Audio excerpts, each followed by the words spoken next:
2 Kings chapter 17. Hoshea does evil. It was in the 12th year of Achaz king of Yehuda that Hoshea the son of Elah began his reign over Israel in Shamron. He ruled for 9 years. He did what was evil from Adonai's perspective, although he wasn't as bad as the kings of Israel who had preceded him. The imprisonment of Hoshea. Shalmaneser king of Ashur advanced against Hoshea, and Hoshea became his vassal and paid him tribute. But the king of Ashur found that Hoshea was conspiring against him. He had sent messengers to So the king of Egypt and not paid his tribute to the king of Ashur, as he had previously done every year. For this the king of Ashur imprisoned him, putting him in chains. The captivity of Samaria. Then the king of Ashur invaded all the land, advanced on Shamron and put it under siege for 3 years. In the 9th year of Hoshea, the king of Ashur captured Shamron. He carried Israel away captive to Ashur, resettling them in Halak, in Havor on the Gozan River and in the cities of the Medes. The reasons for the captivity. This came about because the people of Israel had sinned against Adonai their God, who had brought them out of the land of Egypt, out from under the domination of Pharaoh king of Egypt. They feared other gods, and lived by the customs of the nations that Adonai had expelled ahead of the people of Israel and by those of the kings of Israel. The people of Israel secretly did things that were not right, according to Adonai their God. They built high places for themselves wherever they lived, from the watchtower to the fortified city. They set up standing stones and sacred poles for themselves on any high hill and under any green tree.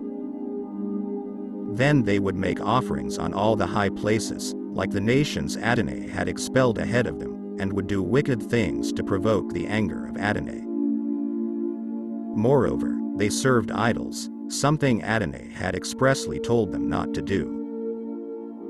Adonai had warned Israel and Yehuda in advance through every prophet and seer, "Turn from your evil ways, and obey my mitzvah and regulations, in accordance with the entire Torah which I ordered your ancestors to keep and which I sent to you through my servants the prophets."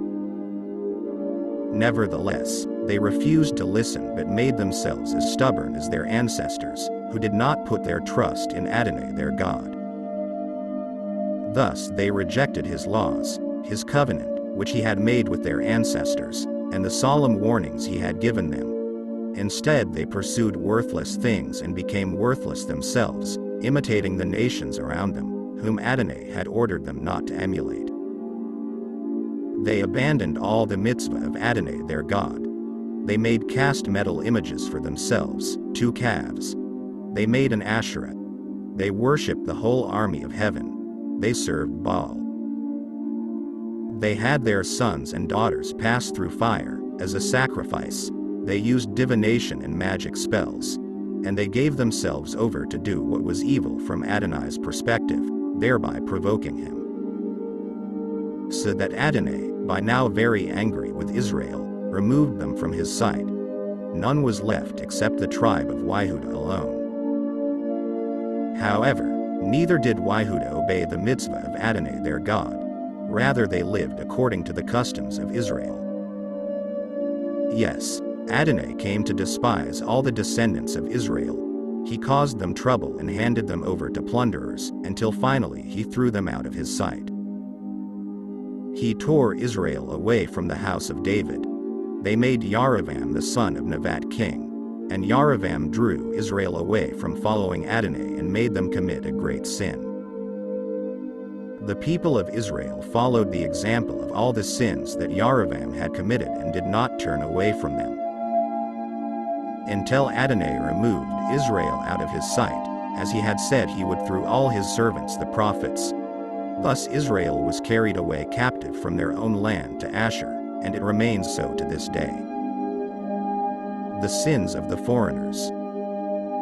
The king of Ashur brought people from Babel, Kuta, Ava, Hamath and Sepharvaim and settled them in the cities of Shamron in place of the people of Israel. They took possession of Shamron and lived in its cities. When they first came to live there, they did not fear Adonai. Therefore Adonai sent lions among them, which killed some of them. So they said to the king of Ashur, "The nations you carried away and settled in the cities of Shomron are not familiar with the rules for worshipping the God of the land.